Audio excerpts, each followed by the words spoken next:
Hello and welcome to part 3 of respiratory. So what we want to look at now is this transport of oxygen and carbon dioxide, but this time in the blood. And how is it transported? So for oxygen, it is transported mostly associated to hemoglobin. And why was that? Because it's not that soluble in water.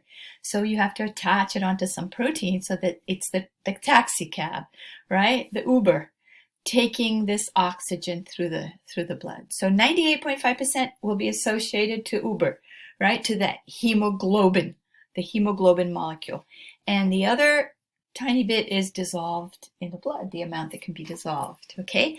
Now, we need to learn a lot about hemoglobin, and you can read a little bit about the molecule and what it looks like, but what I want to concentrate on is the in vitro studies on hemoglobin and on that affinity that it has for oxygen. It has this gigantic attraction, we call it affinity, gigantic attraction for oxygen. So if you were to get a molecule of hemoglobin in a lab and put it close to oxygen, it would bond right away.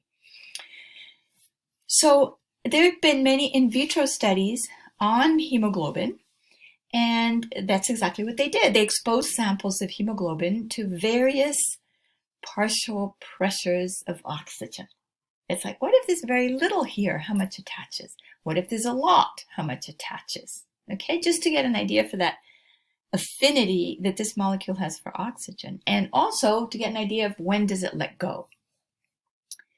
So this gave rise to something that bugs physiology students a lot, but I won't you because I'm going to explain it to you well.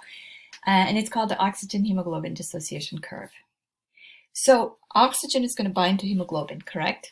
Great, it's going to transport it, great. But now it has to dissociate. It has to become unbound together, right? It has to break apart because we need the oxygen in the tissues. You need to be able to distribute that oxygen, correct? So the oxygen hemoglobin dissociation curve is an in vitro study trying to figure out when and how, or when mostly, does that oxygen become disassociated from the hemoglobin in order to use it. Well, let's guess about something. When the blood returns to the right atrium, it's deoxygenated, right? Not very much oxygen. So you would think that hemoglobin is carrying what percentage of its O2? Like, you know, you have blood's traveling, it's gone all the way down to your toes, it's come all the way up through the venous system, it's coming into the right atrium. By then it's distributed a lot of oxygen, right? That's its role, is distribute oxygen. So by the time it comes back into the right atrium and it's going to be sent off to the lung to collect up more, how much do you think that hemoglobin is carrying? Is it carrying 10%, 40%, 80%? You know, how much of that hemoglobin is still attached onto oxygen? In other words, how much was unused? 75%. And that's not what I would have guessed. I would have guessed something like 5%, because it's distributed all the oxygen it needed, and now I'm going off to the lung to collect more. And it's not. It's actually a lot of oxygen still left at the time that it's going to pick up more.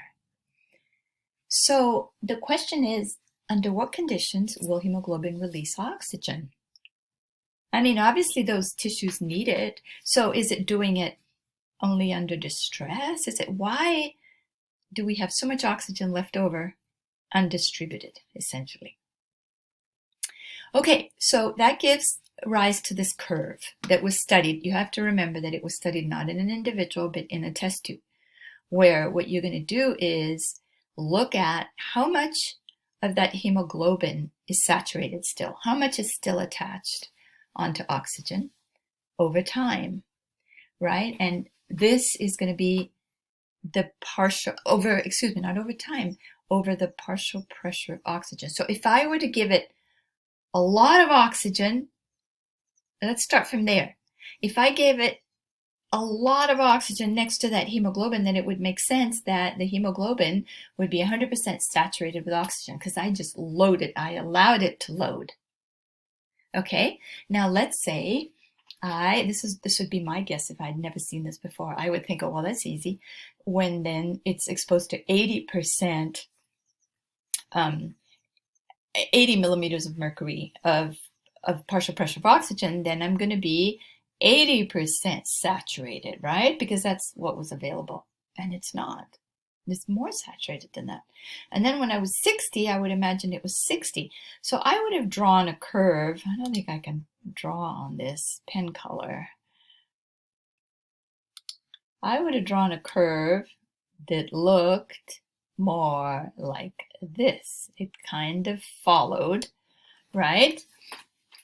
When there's a lot of oxygen present, then it's going to be totally loaded. When there's a little bit less, it's a little bit less, a little bit less, a little bit less, and it's not that way. So it has a curve instead. When it's the partial pressure is very high, then the saturation is very high. When it's about 80%, it's still very high. When it is at about 60%, right? I've only exposed it with 60% oxygen, it's still very high. So this curve has to do with like a security system where that hemoglobin holds on to that oxygen just in case of an emergency. So you've got, if you hold your breath, you don't die, correct?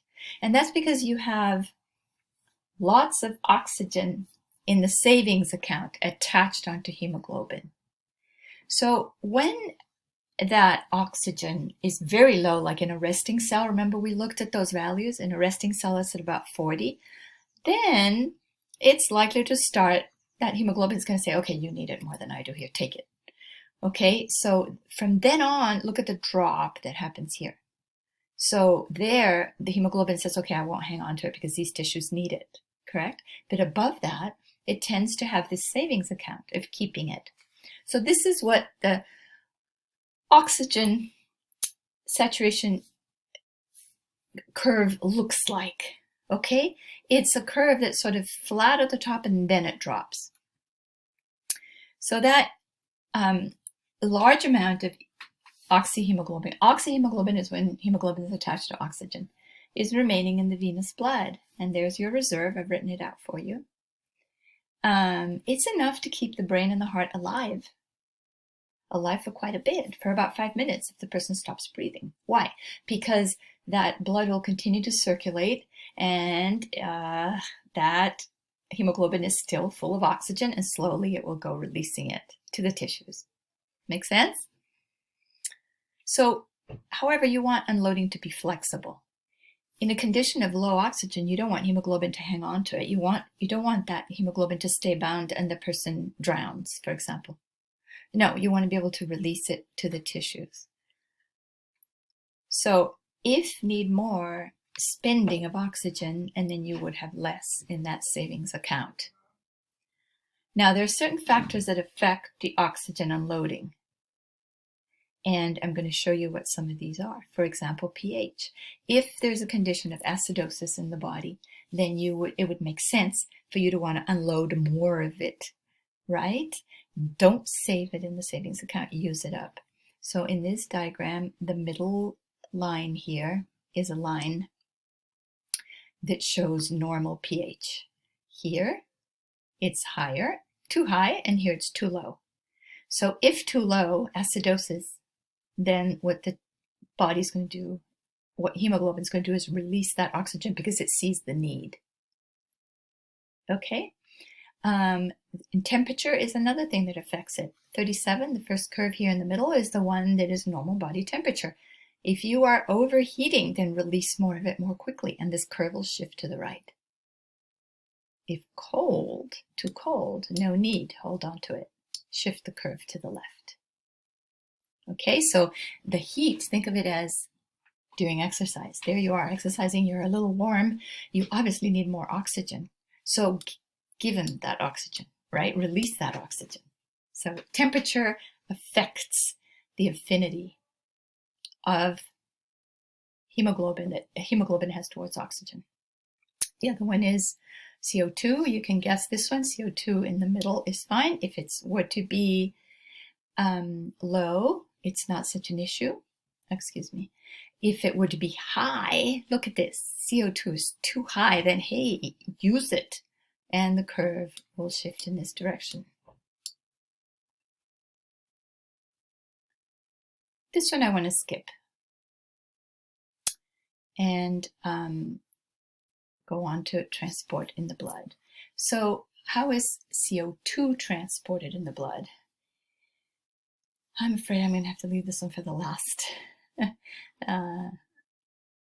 The last little video. It'll be quick. All right, so let's stop it there, and then I'll show you how. CO2, remember, was much more soluble than oxygen was. So if it's more soluble, more of it can be transported, just dissolved in the plasma. And it does other things too, and I'll tell you in the next video. Thanks. Bye.